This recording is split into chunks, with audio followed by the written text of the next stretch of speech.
Good evening, everyone. My name is Scott Reich, and this is Crime Talk. This is our Tuesday night live show. Thanks for joining us. Want to make sure and thank everyone for being here. We appreciate you, all of our subscribers, all of our Patreon members that help make this channel possible. Want to thank you for everything that you do, and thanks for being here. Let's get to it. Obviously, we have a lot to talk about. Why? Because it seems like we haven't done a live in a couple of weeks because I have had an extremely busy schedule because I thought I was going to be in trial for the next 3 weeks, starting as of this morning. But like all things in life, life is uncertain. And when the prosecution dumps a bunch of stuff on you that you should have had months and months ago, and you say, Judge, I'm ready to go for trial. If you don't let the prosecution use this new discovery, so if you keep that out, I'm ready to roll. And what do judges do? Well, normally 99% of the time, whatever the prosecution wants. And so guess what? They get to use the evidence that they had, didn't turn over, discovered late. And so the remedy, as the court noted, is not a continuance because this is a truth-seeking quest. Really? Uh-huh. Such a truth-seeking quest. It's taken 2 years for them to turn everything over. Anyway, and even then, so listen, one man's tragedy, another man's opportunity. Obviously, I would have liked to have got this case over with, but now it has been continued, which means we can now spend a little bit more time together. I'm looking forward to it. I really am. Because the 3-week trial, I assure you, it is exhausting. It is very exhausting, but that's all right. And since yesterday was officially my birthday, I'm a little bit older today. So that's all right. I want to thank the lovely Miss Kristen for doing a very lovely dinner last night.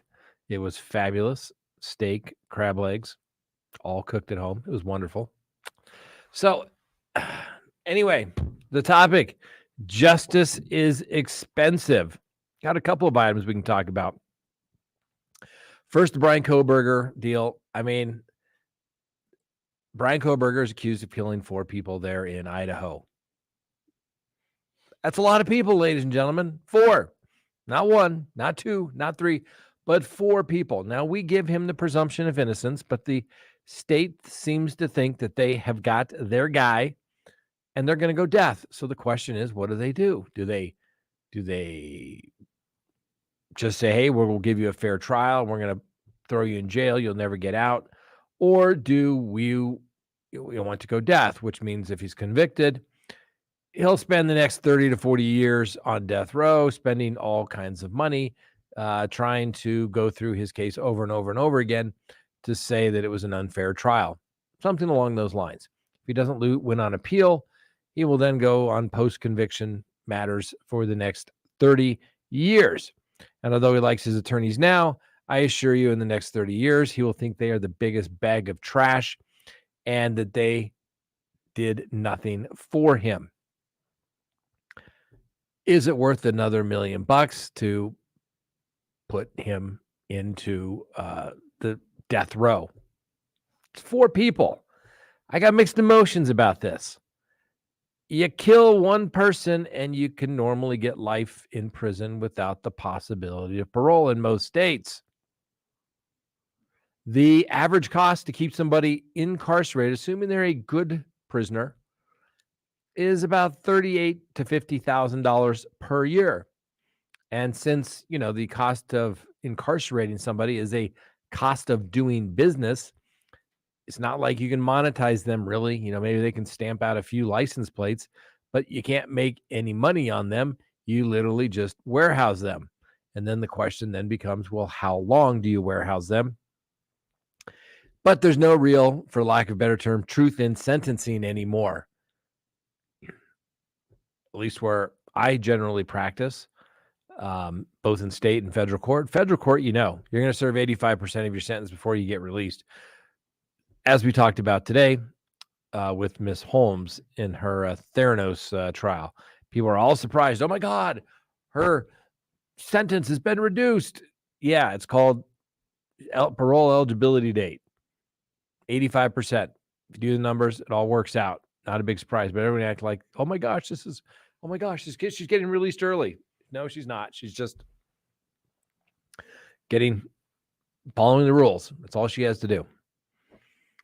And then we got Koberger, assuming he gets convicted, another $1 million to do the death penalty part of it. And citizens pay for it. Cost of doing business, right? Justice is expensive. You want safe streets, you have to pay for it. You pay one way or the other. Pay for the police, hopefully protect you, keep the bad guy off the street, or bad guys go do terrible, awful things. Then they get arrested. Then they go to prison for a long, long time. Generally, the rule of thumb is, most judges will tell you this, if someone in their youth commits violent crime, you usually have to incarcerate them basically until they're a little too old to want to get in trouble anymore. So let's say somebody is, 18, 19 years old. They probably got to spend a couple of decades to, tone it down a little bit so they aren't out doing crazy things, working on that impulse control issue type of thing. Some people never get it, particularly if they go to prison at a young age. But what do you do? Now, speaking of justice is expensive, how about this evening, the Charles Manson follower, Leslie Van Houten, released from the California prison after serving 53 years in custody. 53 years. All right. She went to prison 1 year after I was born. Put that in perspective. She's been in prison for 53 years.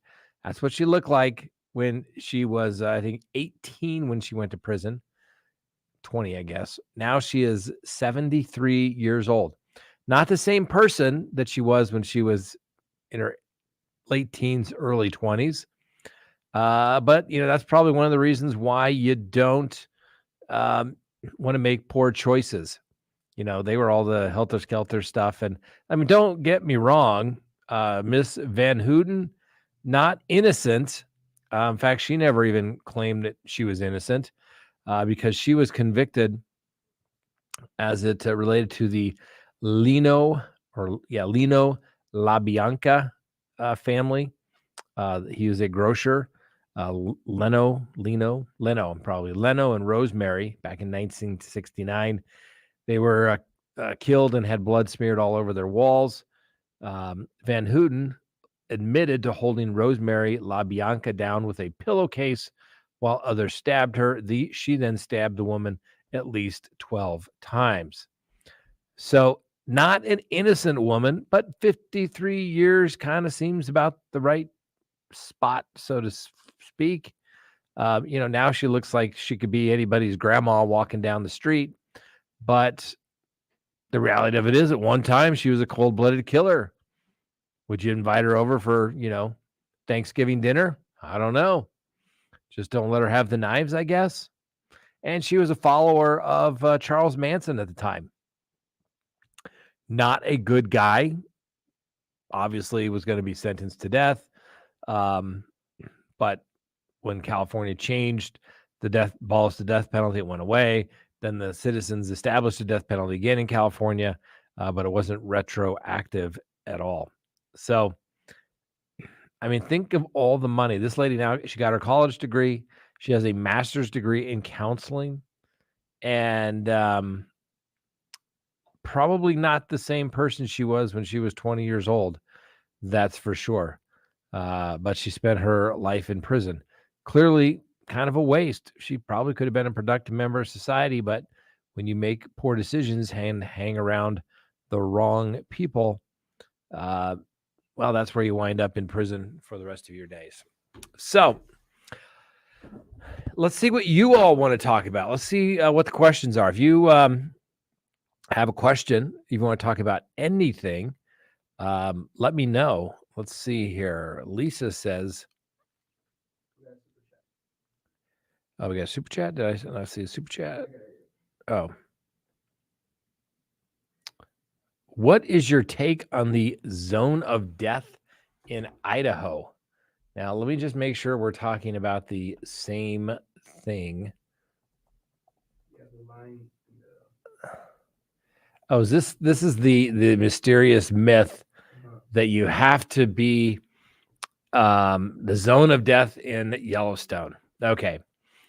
So this is the zone of death for those who aren't familiar. That is a little stretch of about 50 square miles in the Idaho section of the Yellowstone National Park, which, as a result of a reported loophole in the Constitution of the United States, a person could theoretically avoid conviction for any major crime up to including murder. Here's the loophole. Now, the United States District Court for the District of Wyoming is currently the only United States District Court to have jurisdiction over parts of multiple states. That is because the jurisdiction includes all of Yellowstone National Park, which extends slightly beyond Wyoming's boundaries into Idaho and Montana. In addition, the federal government has exclusive jurisdiction over the park, so crimes committed in the park cannot be prosecuted under any of the state laws. I agree with that. Now, trials in the district court are normally held in the federal courthouse in Cheyenne. However, the Sixth Amendment to the United States Constitution decrees that juries in federal criminal cases must be made up of citizens who are from both the district and the state where the crime is committed. Because of this, charges for a crime alleged to have been committed in this area in the park would have to be tried before a jury consisting entirely of residents of that area, and trial would also have to take place in that area. As the Idaho portion is uninhabitable, a jury of residents of both states and districts could not be impaneled, as the Constitution guarantees the right to a jury trial, specified 3 separate times. Article 3, Section 2, Sixth Amendment, Seventh Amendment, a defendant facing a felony or misdemeanor charge being unable to receive a constitutional trial could not be legally punished regardless of guilt or innocence. Yeah, I don't think so. I wouldn't lose a whole lot of sleep over this. My general, they're not going to say, oh yeah, this is where you're going to commit murder. I get it. It's kind of a urban legend, urban myth. Nobody's ever tested it. But the reality of it is,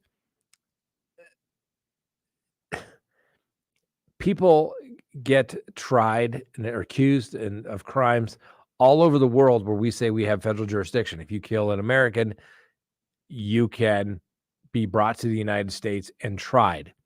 Now, the Constitution says, oh, you have to be tried where the crime was committed, all that stuff. Hogwash. The court can, the legislature, the Congress can establish different locales of the jurisdiction. Now, here, normally, each district for the district, for Wyoming, covers that entire state, or as can be specified by statute, that they are within the district of, or the district, the land. I'm sorry. The U.S. District Court, so let's say for Wyoming, the District of Wyoming, they have jurisdiction of all things federal in the state that affect interstate commerce or take place on federal lands. If the land designates Yellowstone and it goes into 3 states, Montana, Idaho, and Wyoming, I don't see that as an issue. I really don't. I think that it is it's a hypothetical that's never been tested. And I think if somebody were to test it, somebody would say, no, we have jurisdiction in the park. And since this zone falls within the park, it doesn't matter either way. So I think it's one of those things, somebody overthought something just a little too much, but I don't think it's, I don't think people need to worry about it. And if they did, jurisdiction for crimes to take place in the federal park is federal court. It's just the way it happens. If you go onto a military base and you shoplift, you go to federal court. You go to misdemeanor court, they usually have what they refer to as a SAUSA, a specially appointed United States attorney, usually a military officer who gets to dress up in a suit a couple times a month to go prosecute petty offenses that take place and misdemeanors that take place on the military base. There's certain crimes that take place. They're on Indian reservations. The appropriate place is the federal court. I did that case last year, I think it was. I had to go to Tulsa because of the Supreme Court decision whereby if somebody was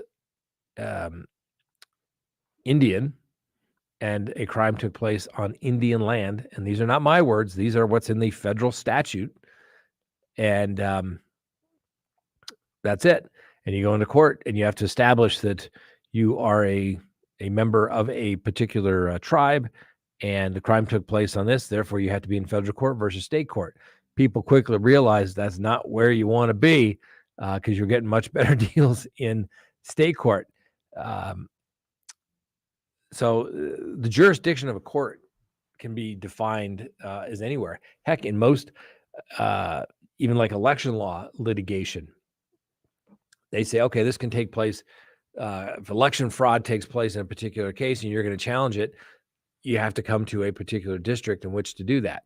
So legislators can establish the jurisdiction of the court. They establish jurisdiction all the time. Usually you have like a county court and then a district court that can handle statewide cases. If cases handle in any state, the question then is a venue issue. You don't get the case thrown out. And even in this Yellowstone zone of death type of situation, are you saying the court doesn't have jurisdiction? Okay, then I think it's completely hypothetical. I just don't think it's not anything anybody should worry about. All right, let's see if we got some more questions here. So hopefully, Alexandra, that answers your question. Interesting theory. I don't think anyone has to do that. Rasta Girls, New Zealand. One love from New Zealand. Thank you. Love to see what Scott says about that. She murdered a pregnant mother. Let's see here. Let's see. I'm not sure what that is. Uncivil Law is here. Did Uncivil Law joined us this evening? We haven't talked to Uncivil Law in a while.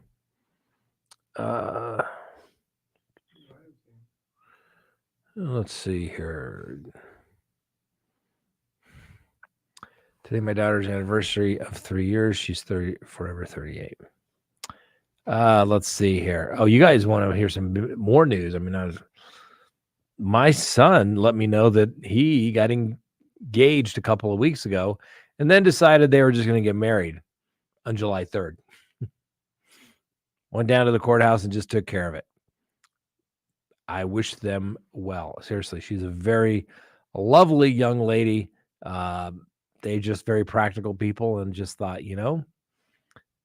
I'm overseas. She's going to be here for a little while.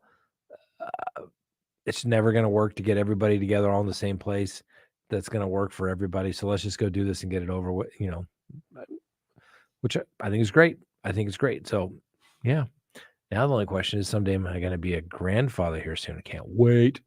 I'm going to be dress my little grandbabies up in the coolest little clothes you ever did see.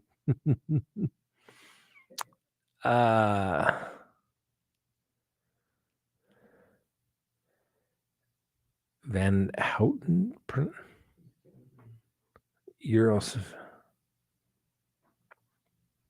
I'm looking for questions. We have everybody having conversations among themselves, and I'm saying, send me a question. Yes. Congrats to my son and daughter-in-law. Thanks, Rose. Yeah, it's big. That's exciting stuff. See, we don't ask for super chats, but I'm telling you, they make it a heck of a lot easier if you have a question that wants to be highlighted. You don't have to spend a whole lot of money, but it just highlights it just a little bit better there. So let me take a quick look. All right. Yeah, I'm just looking here. Everybody's chatting amongst themselves. Nobody has any questions for me, which is interesting. I mean, it's how it's weird. All kind of there's like this culmination of this. Everything gets done. We had Lori Vallow that was going, going, going. Now we got Chad Daybell is not going to be, forever. Um, Brian Koberger, is this guy really going to waive speedy trial? The judge's order granting 37 days of tolling. Okay. We talked about this today, but the judge signed an order. As you may recall in the Koberger matter, the defense filed a motion to say, we believe there were irregularities regarding the selection and putting together of the grand jury. I don't know how many people ever been to a grand jury before. I've never been a participant in one other than an attorney. Now, in federal court, you don't get to go inside when your client testifies before the grand jury or thinks about um, um, not answering any questions. Now, in state court, at least here, the rules are you can go in with your client when they're testifying before the grand jury, but you can't say anything. You can't ask any questions. You can't give, they can ask you a question like, what should I do? But that's it. You don't get to participate. Because remember, um, what's the word I'm looking for?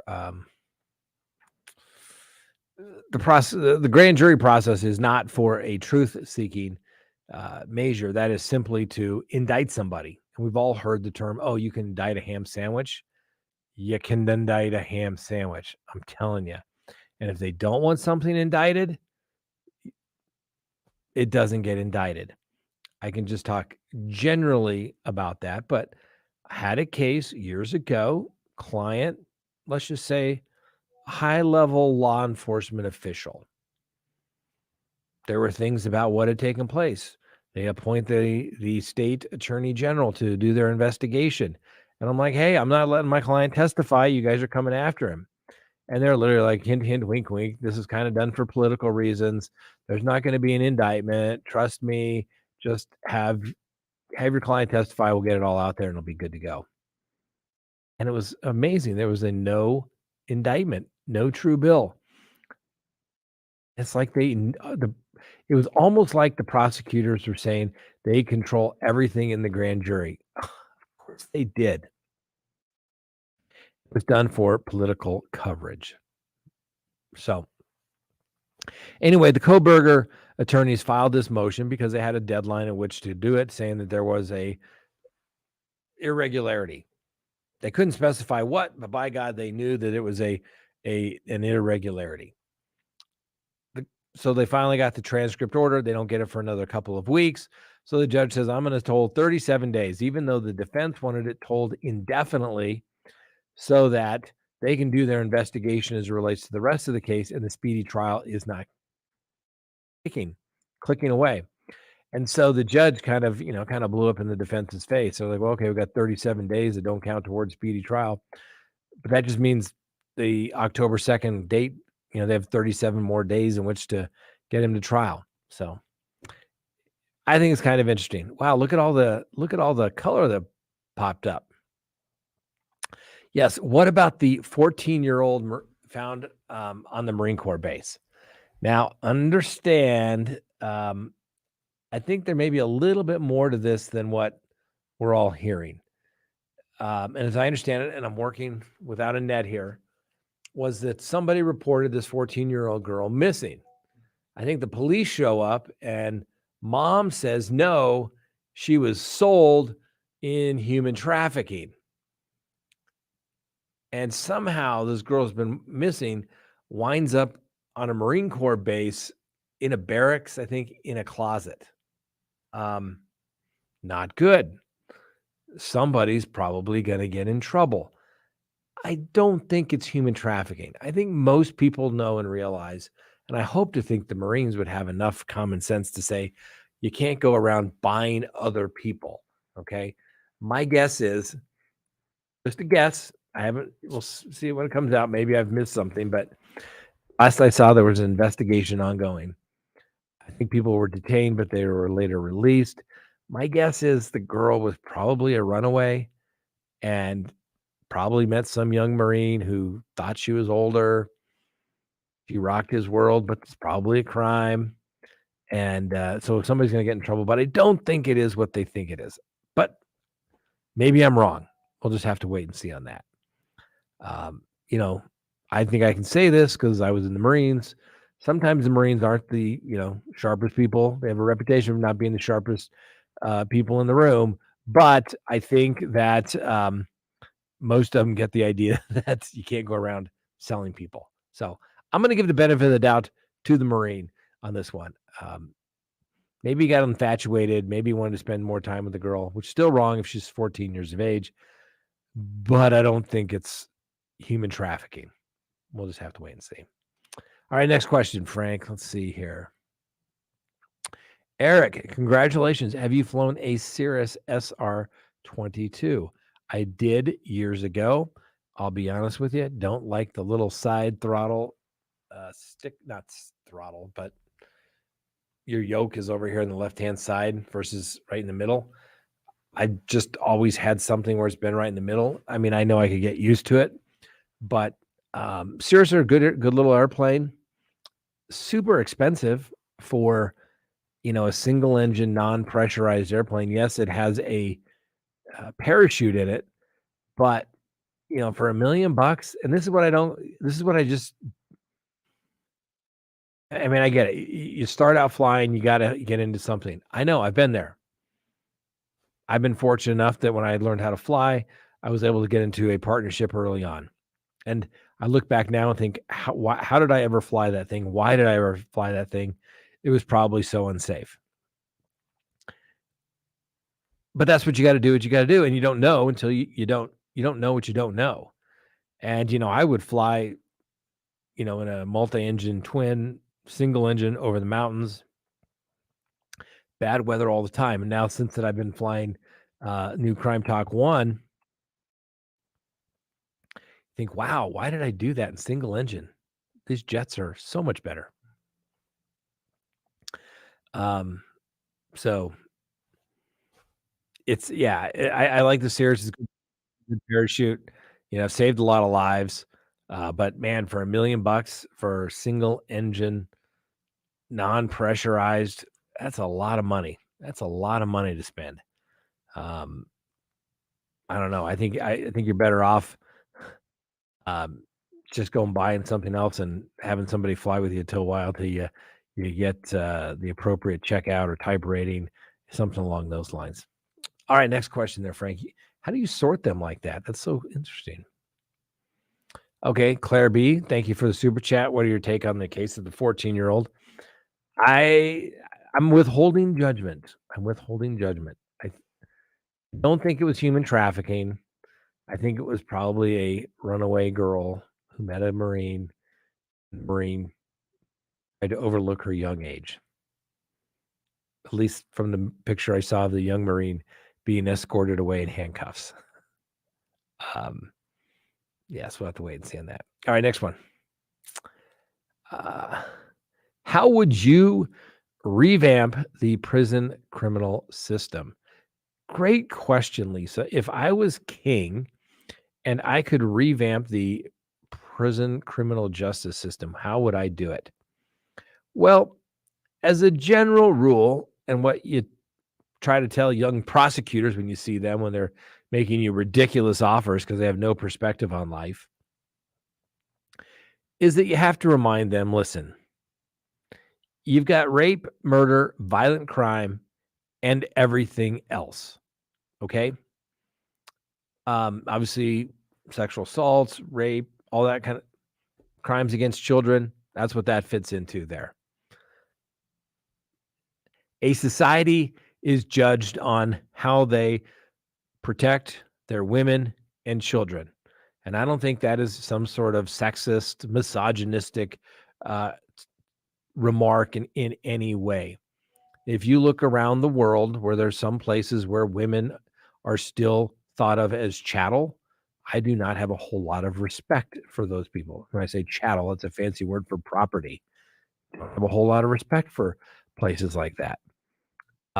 People that don't allow, for example, like young girls in Pakistan to get an education. I don't have any respect for that country. I mean, they're individuals, and they think that if they get too smart, they might start thinking for themselves. And then what are we going to have? Trouble, trouble, trouble right here in Pakistan, right? No, I mean, that's just ridiculous. So you got to protect the women and the children and violent crime. If you commit violent crime, like we briefly talked about earlier, you have to put them away until they are so freaking old that they're basically geriatric until they get out. Okay? We'd keep it at that. Then you get everything else, thefts, embezzlement. Frankly, that can be more devastating than even a violent crime. Sometimes you don't have to do it. I've represented people that have stolen large sums of money. Some people they stole from, they were rich. It was no big deal. It was just an inconvenience to them. Then on the other hand, I've seen people steal money and they've literally bankrupted and destroyed organizations. So you have to make sure, and I've said this before and I will say it again, oftentimes the white collar criminals are just as dangerous as the guy grooming the young kid. They really are. They're con men. And I'm not talking about the guy that goes into, thinks, hey, I can get away with this stealing from Walmart for one time. If you're a chronic guy, you gotta go to jail. There has to be some consequence to that. But there are serious con men out there that just they work it. They become your best friend. They want to pay for everything, and then they're like, oh, just a little tight on money here. Yeah, can I borrow a few bucks? I had a guy years ago, and I'm talking like I think the guy's dead now, but 20 some years ago, he was out raising money from little old ladies for a casino that was at the time a publicly traded casino. And these people all thought they were investing in this casino for, giving them $100,000 and they were going to be investing in it. They never checked it out. They never said, hey, why would that company need to raise money from little old ladies? But that was his thing. Then you get to, the drugs and alcohol stuff. What do you do about that? There's some people that says, oh, drugs, alcohol, it's a victimless crime. It doesn't hurt anybody. And I'm very much, hey, if you want to do to you what you want to do, you want to either drink it, inject it, smoke it, do whatever into your body. Very libertarian about that. Knock yourself out. Except when you harm somebody else. If you start stealing from people to support your crack habit, if you start stealing from people to support your addiction, when you start sleeping out on the streets because you don't know where you are because you're so high on your heroin or fentanyl, then that's the problem. Here, I was just downtown this morning on the way to work, and I'm still disgusted by it. All the homeless camps. And all because a couple years ago, we had a county court judge. That's right, a county court judge. And the judge himself, I think he had, 2 DUIs when he was on the bench. Now, not saying people can't make mistakes regardless of who they are, what they do. But, they kind of buried him away. And his last parting shot was, he said that the camping ban in Denver was unconstitutional. There's no crime against being poor. Yeah, I think if they had appealed that, but the city didn't, that they would have said, of course, the city under the welfare clause of the Constitution states that that's why the states have all these rules as to, maintaining the general health and welfare. It's gross when people are defecating on the street and it's not getting cleaned up. These little homeless camps turn into little opium dens. I guess I should say fentanyl dens, opioid dens, I guess. But it's disgusting. You drive by, people getting out naked. They're doing their business on the stuff. It's just gross. And, I'm surprised here in Colorado that we even have any homelessness because our now senator, John Hickenlooper, started the road home, the end homelessness. People were putting all their loose change into various parking meters. And I think they spent about $10 million, and we have more homeless people than we ever had. But of course, like most government, what do? They say, well, if we just had more money, we'd be able to do greater impact. And I think the last number I saw was they were spending $83,000 a year to help homeless people. Going back to the original question, how would you reform the criminal justice system? You want to help the people that want to help themselves. If you have a drug addiction, you have an alcohol addiction, if you have that addiction and you want help, by God, then let's get people help. But if you don't want to do that, okay, do what you want at your own house. But as soon as you step out on that street, you become dangerous to the community and you have to be punished. And I get it. Everybody can make a first time mistake, but second, third, fourth, fifth, sixth, seventh time somebody does that, what's the other remedy? Eventually, you just have to lock them up, right? That's kind of the cost of doing business. And I understand I am a criminal defense attorney, all right? And oftentimes people will say criminal defense attorneys make the worst judges. Okay, I have friends that become judges. And then when they become judges, they have to let all their new friends know they're no longer friends with their old friends, which are the fellow criminal defense attorneys. And I would be a terrible judge. I'd be like, oh, I've heard it all before. I've heard it all before. Really? Past performance is indicative of results. I'll give you a shot, but if you don't do it, guess what? We're gonna have to lock you up. It's just, it's no different than what you do with your kids. You give them warnings, hopefully they learn from it, but they will repeatedly do that. Eventually, you got to say, now there's got to be a negative consequence to this. Because when there's no negative consequence, you get more of what you tolerate. Tell me I'm wrong. Please tell me how I am wrong. And these days, as a defense attorney, it's great, some of the offers that we get. Most of the stuff that I have is super serious, so there's never going to be great offers. But on some of the smaller stuff that other attorneys in my office handle, as a member of the community, I'm outraged. As a member of the law firm, they're great dispositions. Clients are happy. So, like I said, our society has set up under the general principles of if you obey the rules and you don't infringe on somebody else's rights, you shouldn't have your rights taken away. Our system set up that if you can't play by the rules of a civilized society, then we're going to take your rights away, which could include your liberty, which means we send you to jail or to prison if it's serious enough. And I don't know. I think, and the other thing that I would do is I would get rid of, if I was king and I was reforming the criminal justice process, I would also get away from, and it's going to sound bad, I would get away from a lot of all these touchy-feely courts systems that are out there.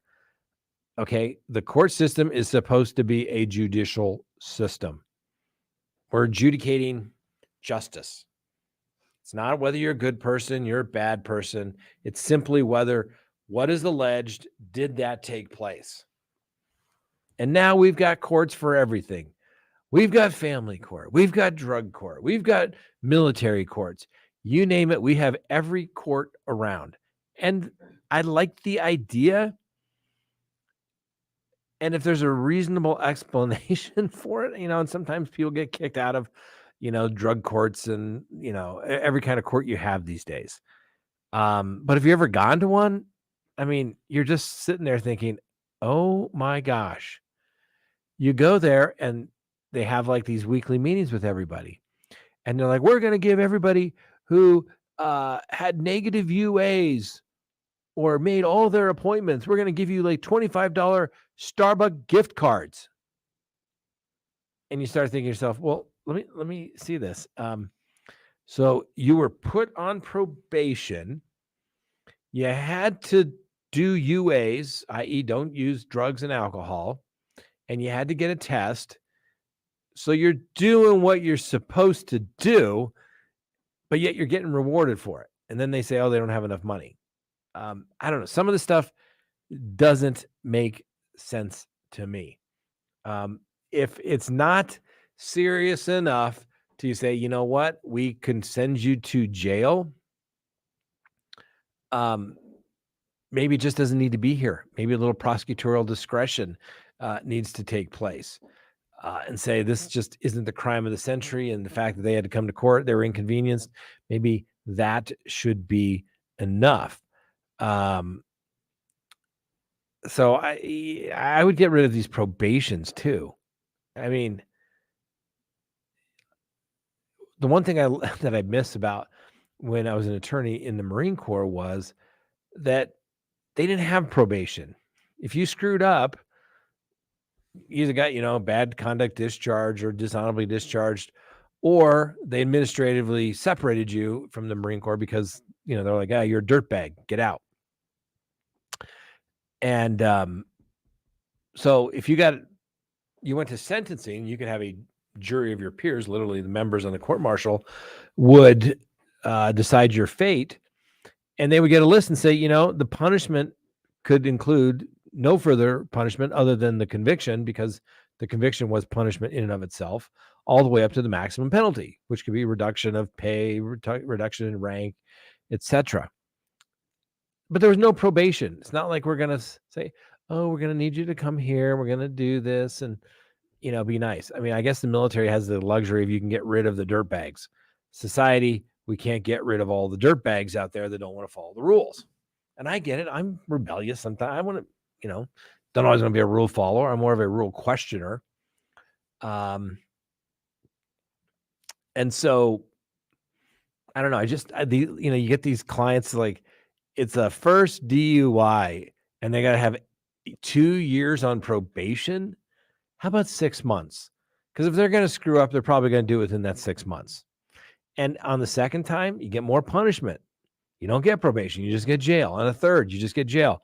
Whack. Boom. You're done. So hopefully that's a good enough answer as to see, how I would reform the criminal justice system. I would get more serious on the violent crimes. I would get, obviously got to punish it, but let's get for real. Not everybody needs to go to prison. Like I said, at the back of every pre-sentence investigation report, it will tell you what it costs to house somebody in prison. Let me just see if I can pull one up, just so I can pull up the language here really quick. See if it's made it here. It's the one I'm thinking about here. It was most recent. Let me see here. But I mean, you think about like, man, that's a lot of freaking money.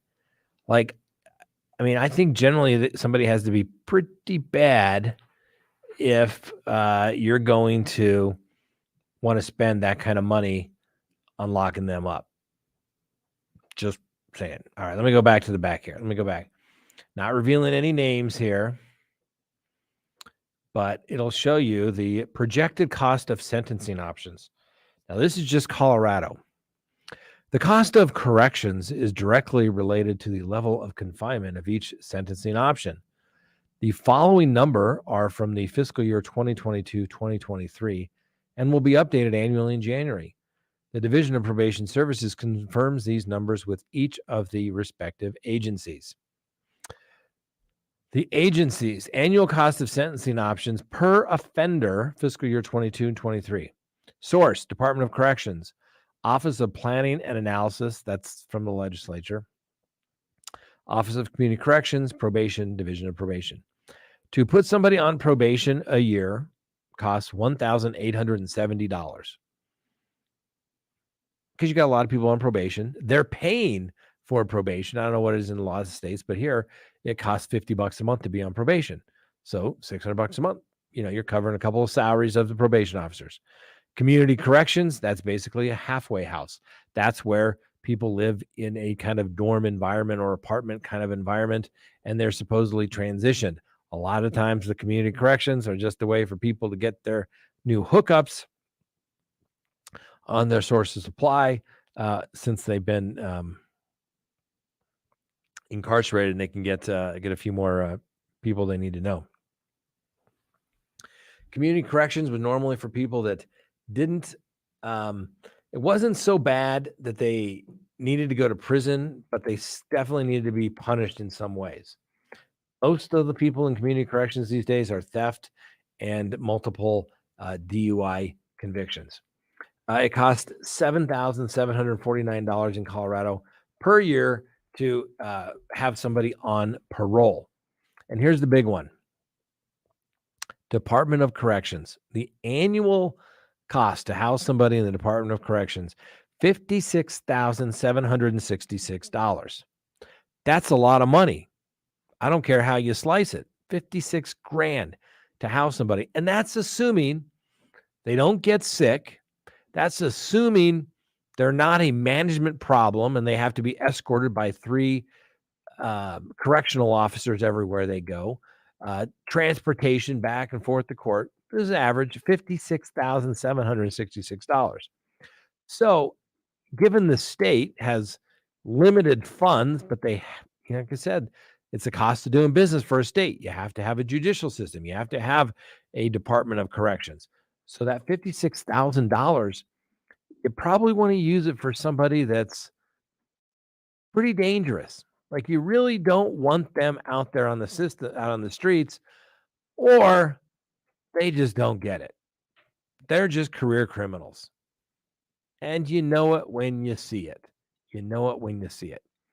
But think about that. And that number is even larger when he gets to the federal system. Obviously, in federal system, limited probation, not really community corrections unless you get out. That's usually the last 6 months, or you're pre-trial. They can keep you in a halfway house. But I think the federal one is close to almost $80,000 per year to house somebody. And like I said, you want to see the state or the feds try to get rid of somebody really quick. Somebody gets sick in custody and they require. I had a guy once, he was doing a lengthy sentence. He got a call one day. He had to show up for doing something. I'm like, how are you out? You shouldn't be in custody. He's like, oh, I had to have a heart transplant, a heart surgery.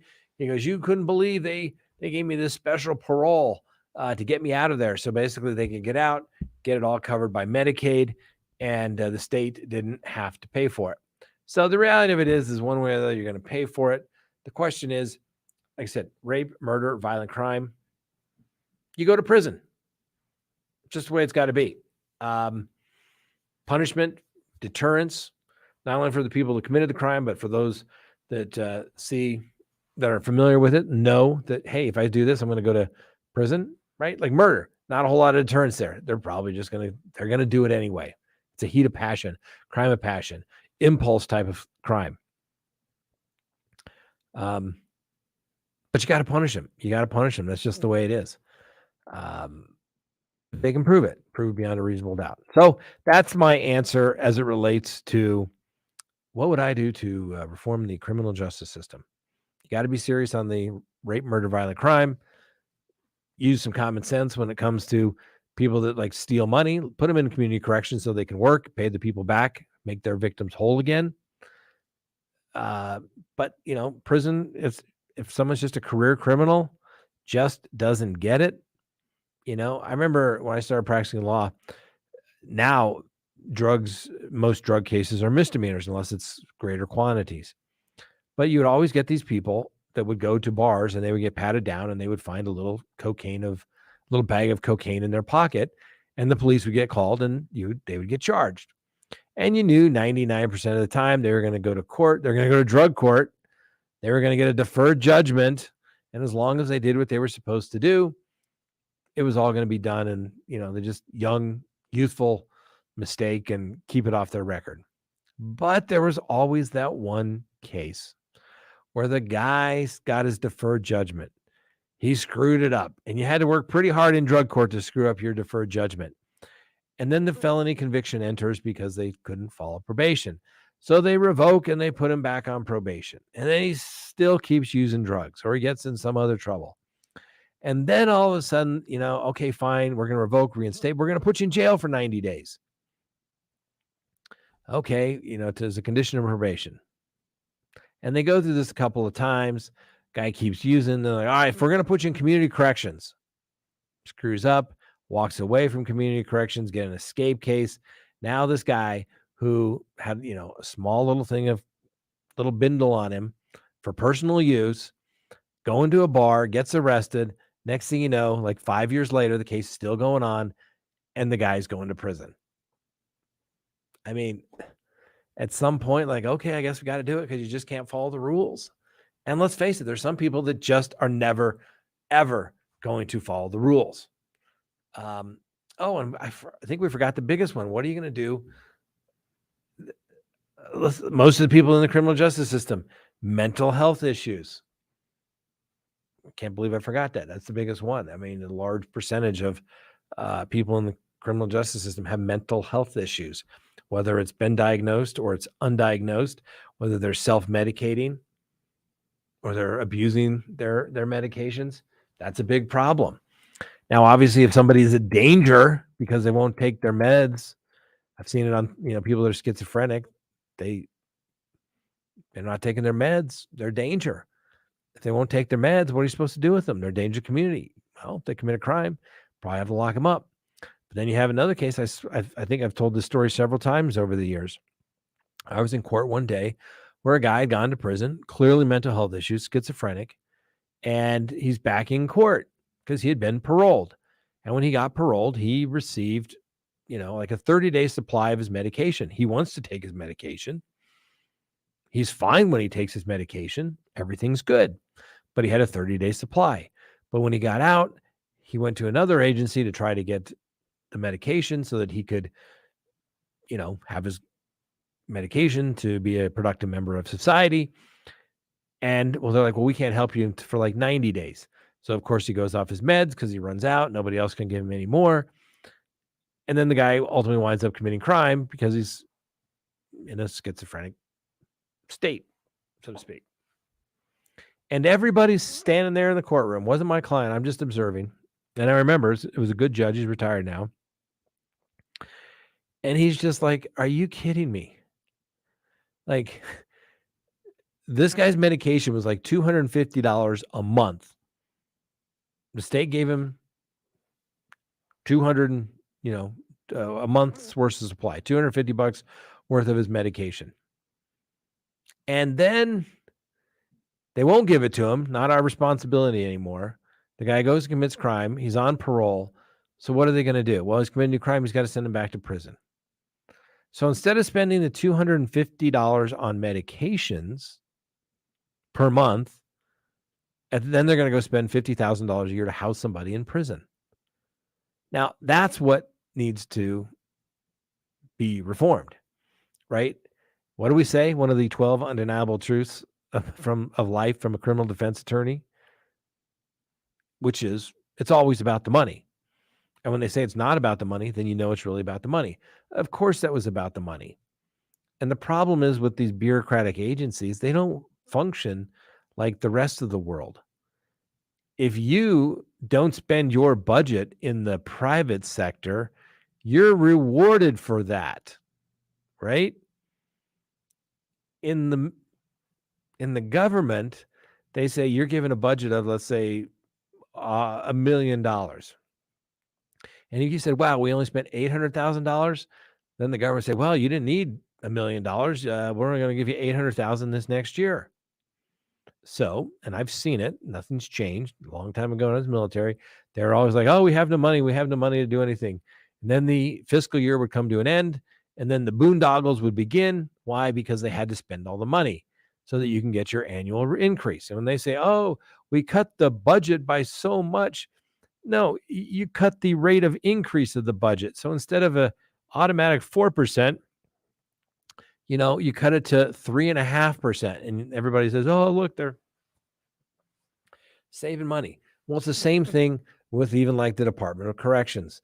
The more people they have going through, the more people the more money that they get. And that's the other thing I learned when I was working for the government, so to speak. If someone were to ask me right now, how many cases do you handle on a yearly basis? I'd say I really don't know. Did you make money? Yeah, I could tell you that. But I don't keep track of little ticky-tack numbers. You go and ask any prosecutor's office, they'll tell you how many cases they filed, how many resulted in a guilty plea, how many were dismissed, how many went to trial, convictions, acquittals, etc. Why? Because when they go ask for money, that's how they justify their existence. And they keep track of every little thing that they do to justify their existence.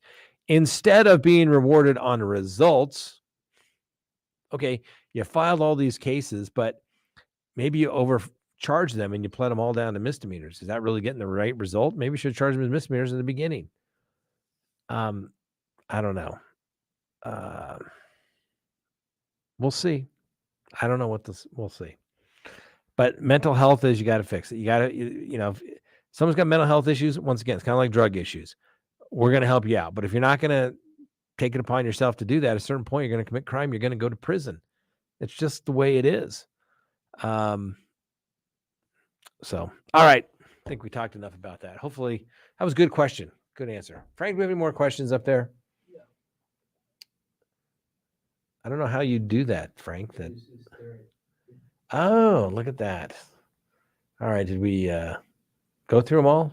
Mm-hmm. Yep. Okay. All right, great. But you can see how easy it is when they are interested. All right. Tom has a question. Two-part question. One, I'm interested in general questions about how jurors view circumstantial evidence. Do jurors like it because it makes them feel like they have a real stake in the process? Tom, great question. My general aspect is that, for your first part of your question, is it doesn't matter, because the jurors are given an instruction that says direct evidence and circumstantial evidence doesn't get any less weight, but the jurors can give any weight to the evidence that they deem admissible. Obviously, the classic example for direct evidence is that I'm standing by the window and I say, wow, it is snowing outside. That is direct evidence. If I was called to testify to that, I could say I saw it snow. Direct evidence. Circumstantial evidence, if I was called to say, Scott, before you went to bed, was there snow on the ground? No, there was not. When you woke up in the morning, was there snow on the ground? Yes, there was. Scott, did you see it snowing at any time during the night? No, I did not. But the circumstantial evidence is obviously that it snowed. Even though I didn't see it, you could reasonably deduce from that it snowed. The jurors are the ones that make the decision as to what weight they give to that testimony. Just because it's, quote, circumstantial, and it depends. Like I said, the jurors get the instruction that says there's no difference between direct and circumstantial evidence. You can give either one the weight you think it deserves. Bottom line. Sometimes defense attorneys are like, oh, it's a circumstantial case. Well, yeah, I don't like using that word. I like just saying they haven't proven their case. But yeah, I think Tom had a two-part question. Or question number two, are they settling in over their heads the way more responsibility that they want of a fellow citizen? No, Tom, I think that jurors take their jobs very seriously. I've said this for years and years and years. And for the most part, for jurors, this is the most significant decision they will ever make, other than maybe something affecting their own family, maybe buying a house, something along those lines, because they know that if it's in district court, a serious case involving a felony, they know that this decision could affect somebody's liberty, their freedom. And how do you give that freedom back to somebody if you get it wrong? That's one of the worst things jurors have ever said. I just want to make sure I get it right. Well, that's why we have the highest standard of proof in the judicial system, not only here in the United States, but anywhere in the world when it comes to criminal cases. Proof beyond a reasonable doubt. Now, think about that. You won't find proof beyond a reasonable doubt really kind of anywhere. Kind of comes from common law. It's not in the Constitution. Come to think, I don't even think I've ever seen it written in there, but that's the legal standard. And it used to be the thinking that it had to be proof beyond a reasonable doubt, because back in the old common law days, it was if you convicted an innocent person, basically when you died, you would kind of go into purgatory because you got it wrong. So people had to have that overwhelming proof that they made the right decision. So I don't know. I think jurors take their jobs very seriously. I've never seen anybody shy away from it and throw up their hands and say, I can't do this. You know, the general requirements for a juror are that you meet the general qualifications. You know, you live in the jurisdiction. You can read and understand the English language because that's what the evidence is presented in. That's what the jury instructions are written in. Can you listen to the evidence? Yeah. Can you reserve judgment in this case until you hear all the evidence in the case? Yes, I can do that. Will you follow the court's instructions? Those are the general requirements from the juror. And this is why I put so much faith in the American people, because I see it at work, and it's called the jury system. And jurors are not stupid people. I don't care if the person has a 6th grade education or they are a doctor on that jury system. Okay. You know, the old thing, it's hard to, you can fool some of the people some of the time, but you can't fool all the people all the time. That's a jury. They are smart. They get it. And if they call BS on you, you're done. And I'm telling you, you know, people think, oh, attorneys, they get up and lie. No, you don't. You don't. You can't lie. But you argue the reasonable inferences from the evidence or the lack thereof. And if the jurors think that you have lied to them or you're trying to pull a fast one on them, they will punish you. They will punish you by convicting your client. So you have to be a straight shooter in front of them, because jurors are smart people, ladies and gentlemen. Never, ever forget that. And, you know, you see that a lot today. People just think, and don't get me wrong, we have some not very smart American people. I get it. They're not very in tune to what's going on. But when they start paying attention, like they have to in a jury system, you know, if they're selected as a juror, they get it. And they're not going to be BS'd by the prosecution or the defense. So something to think about there. I think the other, let's see here. Let's jump down here. Should jurors be sequestered in the Brian Kohberger case? Well, my guess is, and it's only a educated guess, I would say, I don't think the trial is going to be held in Moscow, Idaho, because clearly that's where this particular crime took place, and just given the amount of pre-trial publicity. However, you can't always say that. As we saw, the Lori Vallow, Chad Daybell matters were moved to Boise. We went out there to Boise to check in on it. I was surprised when we went out there for the Lori Vallow trial. I was expecting all these people to be swooning into the courtroom. They had all these big overflow rooms set up, and there were just a handful of people in there at all. So if they do the case in Moscow, Idaho, in that particular Latah County, I guess is where it is now, the question then becomes, can you find 12 plus a couple of alternates that even if they've heard about the case, can they put what they've heard about it, put those opinions aside and listen to the evidence, the legal and competent evidence that's presented in a court of law, not what is read in the newspaper? Okay. I know we just today, I read an article and then I read the actual order from the Brian Kohberger case. And although they got it close, it's not really what the judge said in the order. They missed some important stuff about the tolling. And so you got to take it with a grain of salt, right? Like here at CrimeTalk, we try to get things as accurate as possible. And then we provide commentary on that, but it's based upon the information that we have. And like all things in life, our opinions can change based upon new information. That's just being intellectually honest. It always surprised me where somebody was like, somebody did it. And then he's like, well, here's a legitimate issue here that has come up. Would you even consider that? I'm not going to consider that. I know he's guilty. Okay, well, you'll never be a juror because you've already made up your mind. It's just, it's one of those things. Can you find the jurors? I don't know.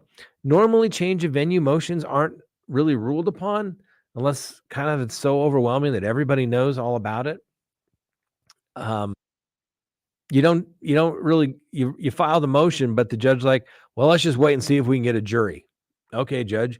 And most of the time you can, particularly in larger jurisdictions, because you'd be surprised. Most people don't follow the news. Most people don't follow all the cases that go on in the news. Because if they did, they'd go lock themselves in the house in the fetal position and never come out because it's a scary world out there. So it's, I think they'll be okay. I think it'll get moved probably to Boise, my speculation, but I don't, they may be able to find enough people that just don't know about it. I mean, listen, a juror, they want to make sure they convict the right person. They don't want to convict somebody just to convict somebody. They want to make sure they got it right. And obviously we give Brian Kohberger the presumption of innocence, but if that presumption goes away because the prosecution has proven their case beyond a reasonable doubt, then, that's the way the process works. But as of right now, think about it. If you were suddenly selected to be a juror on the Brian Kohberger case and no evidence has yet to be presented, and they said, well, how would you vote for Brian Kohberger, guilty or not guilty? You would have to say not guilty at this point because the prosecution has not presented a single piece of evidence. The affidavit for probable cause, a grand jury indictment, just says, hey, we believe a crime was committed and that this person may have had something to do with it. That's it. Very low standard of proof. An indictment, an allegation is not evidence in and of itself. You have to have legal and competent evidence presented at a trial under oath, subject to cross-examination. So we'll see. All right. Man, this goes by so fast, doesn't it? We could literally do this for hours, couldn't we? Jeez. Although Frank and Mo are like, can we hurry it up? I want to go home. All right. So we're going to go do our Patreon show here in a moment. So if you haven't become a Patreon, now would be a good time to do that.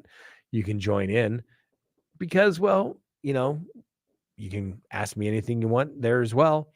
And we'll talk about some other things. Of course, we have the Magic 8-Ball question of the evening. And like I said, your Patreon, it's your show. We'll talk about whatever the heck you want to talk about. So thanks for joining us for our Tuesday night live. We appreciate you. We appreciate you taking the time to watch Crime Talk. Remember, subscribe if you haven't, like if you do, leave me a comment and hit that little bell. And remember, if you want to listen to us, even, I don't know, in your car, you can find us on any of your favorite podcasting apps. Have a wonderful evening, and we'll see you next time on Crime Talk. Hopefully you'll come join us on our Patreon show immediately following this. Have a wonderful night.